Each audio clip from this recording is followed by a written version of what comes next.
Olá, salve, salve, sejam bem-vindos. Hoje nós temos uma discussão para ser travada que muito me alegra. É um dos temas que eu mais gosto, então isso não quer dizer que eu saiba mais, mas quer dizer que eu me identifico mais. E aí, olha só, quais são as sínteses do encontro de hoje? Pensar um pouco sobre um dos primeiros povos da história a usar a ideia de um Deus só, que é o monoteísmo religioso. E pensar também como é que este povo consegue influenciar religiões monoteístas, como por exemplo a cristã. Pensar um pouco sobre como é que este povo, numa época distante da nossa, consegue criar uma sociedade com valores que influenciarão outras sociedades. E te convido a pensar um pouco os hebreus comigo. A palavra hebreu, se você observar, hebreu significa povos do outro lado do rio. Claro, né? Estou falando do rio Jordão, que é onde eles se organizam. Um detalhe que Abraão estabelece para os hebreus é que eles eram povos especiais, povos protegidos por Deus. E o que é mais interessante, Abraão endossa para os hebreus a ideia de que eles deveriam amar um Deus só, e não muitos deuses como os povos que antecederam aos hebreus. E aí eles vão amar um Deus chamado de Jeová, Javé ou Yavé. Na verdade são três referências para a mesma ideia, porque é um Deus único. E aí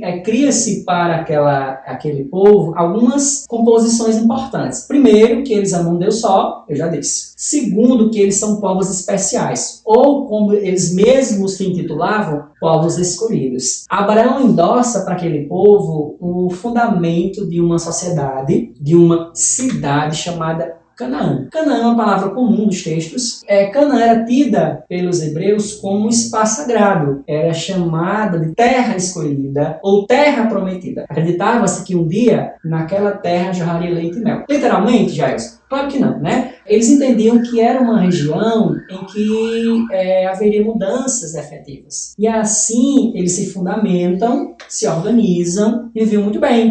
Porém, o que é que vai acontecer com o tempo? Secas constantes. Aí você pensa comigo, né? Se não chove, automaticamente não tem como o rio ter água para o solo se fertilizar. Então a região fica desértica. Então morar ali era um problema. E aí os hebreus tiveram uma única opção que seria fugir, migrar. Eles saem de Canaã, da terra prometida, como eu anteriormente disse, da terra sagrada, e eles vão perambulando pela região e vão parar em uma das maiores civilizações da história. E aí nós chegamos numa fase maravilhosa, que é quando os hebreus encontram os egípcios, há uma guerra entre ambos, e vocês sabem, né, minha gente? No mundo oriental, no mundo antigo, quando dois povos entram em guerra, os perdedores automaticamente são escravizados pelos vencedores. E aí os hebreus perdem. E aí quando os hebreus perdem este conflito, eles são escravizados pelos egípcios. Este é um período longo, é um período historicamente chamado de cativeiro. Então é uma época de aprisionamento mesmo. E, gente, outra observação, né? O tempo que eles levam para sair de Canaã, para chegar no Egito, para entrar em conflito, para ser escravizado, isso leva, né, muito tempo. Porém, este povo, ele não consegue perder a sua identidade. Ou seja, os que foram nascendo foram aprendendo o que é ser hebreu,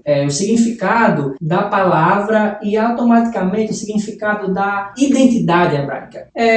Os hebreus sabiam que em algum momento da história eles voltariam para casa. E aí eles vão ficar no Egito, submetidos à escravidão durante muito tempo. E aí entra uma história, gente, que é maravilhosa, que nós já conhecemos. A Bíblia endossa este personagem que eu vou citar. Se é real, se não é real, bem, não estou julgando, eu estou apenas tentando contar uma história como se fosse um enredo de um filme. Então, quando os hebreus estavam submetidos à escravidão no Egito, surge um personagem épico na história bíblica chamado de Moisés. A história de Moisés é muito interessante, né? Moisés tem uma história muito interessante. Primeiro porque acredita-se que um dos faraós do Egito, chamado Ramsés II, o nome dele não importa, tivesse tido um sonho ou talvez um oráculo, enfim. Ele foi iluminado pela verdade e ele soube que seria morto por um filho de um escravo recém-nascido, tá? O que é que ele faz? Ele manda, como os egípcios eram muito místicos, né? Então ele manda sacrificar os meninos, ou seja, os filhos do gênero masculino dos hebreus, todos foram sacrificados, exceto um, porque tem que ter uma exceção, né? E aí, uma mulher hebraica, hebreia, estava para dar à luz, pega o bebê, com medo de ser sacrificado, coloca nas margens do Nilo, o bebê é levado pela força das águas, e talvez uma mulher, uma filha de um faraó, do faraó, talvez alguém próxima do faraó encontra este bebê. E a cena é mais ou menos assim, ó. Ela está passando com as suas irmãs de companhia, talvez, e aí este bebê está vindo. E aí, como o Nilo era sagrado para o Egito,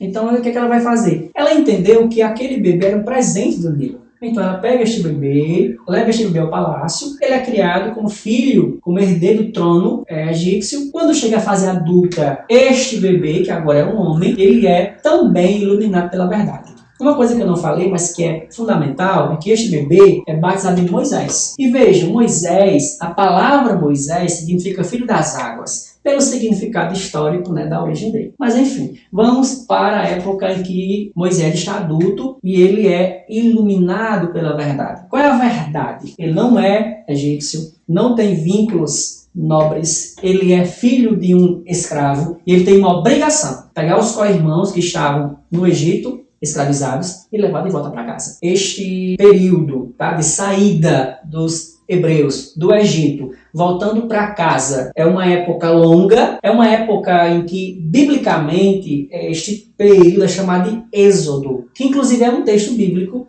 do Antigo Testamento ou do Primeiro Testamento. Êxodo significa saída, então é o período em que eles saem do Egito, orientados, né, liderados por Moisés, a Canaã. Neste percurso tem duas cenas clássicas. Uma delas é quando Moisés estava liderando os hebreus de volta para casa e os egípcios estavam tentando impedir que eles saíssem. E aí, no meio deste processo, no meio dessa perseguição, os hebreus encontram o Mar Vermelho na frente e os inimigos atrás. E eles estão basicamente encurralados. A cena que eu me refiro é uma cena maravilhosa, lindíssima. É a cena em que Moisés finca o cajado no chão, tecnicamente, as águas se abrem e eles passam.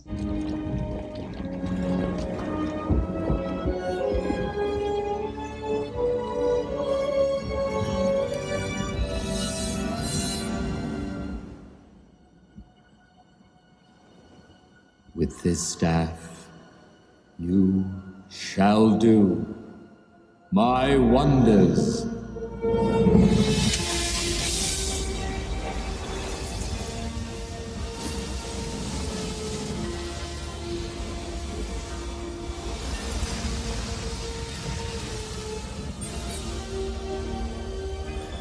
Aí você imagina que é um agrupamento humano, ou seja, um grupo de pessoas, os hebreus, encontrando o mar na frente, o mar aberto. Imagina o medo desses povos em tentar atravessar e as águas se fecharem e eles morrerem. Por que este medo não fez parte da característica deles naquele momento? Porque a fé era maior do que o medo. Vem uma outra cena épica, é que quando Moisés recebe de Deus, biblicamente falando, né, os 10 mandamentos, que seriam 10 leis que os hebreus deveriam utilizar para chegar à terra prometida, que é Canaã.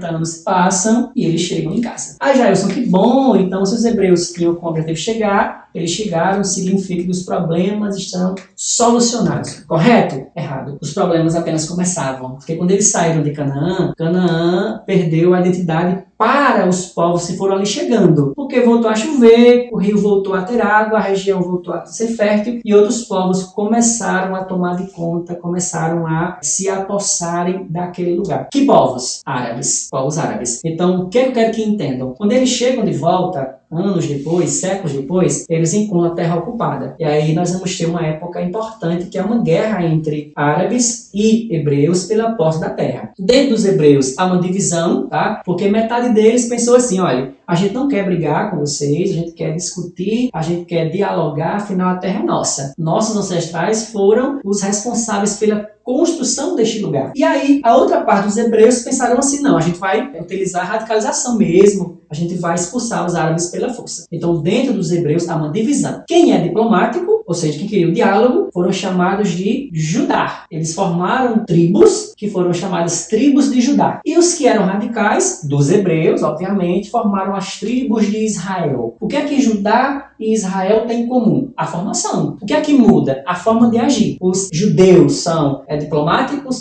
israelenses são radicais. Neste contexto, vai surgir uma figura importante chamada Jesus Cristo, que vai nascer justamente aqui, em Judá. Jesus nasceu para ser rei dos judeus, não foi aceito como tal, tanto que foram os judeus que levaram Cristo, tecnicamente, à crucificação. Aí você me fala, não, Jair, não foi Roma. Roma atira, mas quem botou a arma na mão dos romanos foram os judeus. Então é um detalhe que tem que ser considerado. E aí, depois que Cristo é morto pelos judeus, né, influenciado pela força judaica, os romanos, que é quem atira, vai perceber que cometeram um ato equívoco por conta dos judeus, e os romanos vão montar uma campanha para aniquilar judeus da história. A chamada diáspora é a época em que os judeus que estavam aqui saíram e foram para o mundo. O nome diáspora significa dispersão. Quando eles saem da região, o que vai acontecer? Nós vamos ter aqui, Israel permanece na região e os árabes. Esta guerra acontece por qual motivo? O motivo é geográfico. Porém, para os israelenses, a terra é sagrada, desde a formação hebraica com Abraão. E para os árabes, a terra é lucrativa. Quem está certo? Não sou eu quem responde, nem vocês por enquanto. Mas um detalhe que eu tenho que acrescentar é que esta guerra, ela começa, gente, muito antes de Cristo. E vem até quando? Ela vem até hoje. Agradeço a vocês pela receptividade. Até breve.